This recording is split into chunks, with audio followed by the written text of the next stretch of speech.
Zbog ove izjave ministar je uvršten na listu seksističkih izjava. Nas, medicinske sestre, treba gledati kao osobe koje su odgovorne i kompetentne za život i zdravlje naših bolesnika, a ne u to kako mi izgledamo.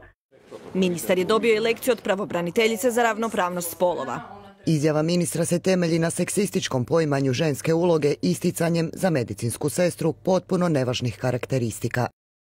Volimo da su sestru pripijeni. Da.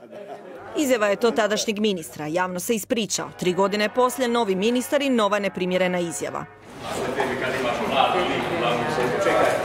Mnogima je problematično i to što je sporna izjava izrečena u KB Dubrava, bolnici u kojoj je radio ortoped optužen za nedolično ponašanje i vrijeđanje pacijenata. Zbog toga je dobio otkaz, no tu nije kraj. Nadležno povjerenstvo Hrvatske liječničke komore, a to je povjerenstvo za medicinsku etiku i deontologiju, prosudit će je li tu postoje elementi kršenja kodeksa i ukoliko utvrde da postoje ti elementi, proslijedit će to časnom sudu Hrvatske liječničke komore.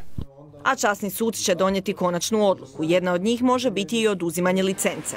Ovo nije jedini slučaj da se liječnici ponašaju neprofesionalno. Nesavjesno liječenje je ono što smo mi prijavljivali. Radi se o zagrebačkim bolnicama.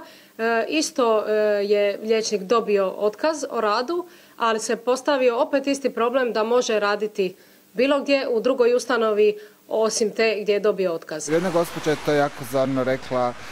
Vodim svog peseka veterinaru i mislim da on ima puno bolji tretman od mene. Pitanje je koliko je još slučajeva koji nisu prijavljeni ili možda jesu, ali se do sada još ništa nije poduzelo.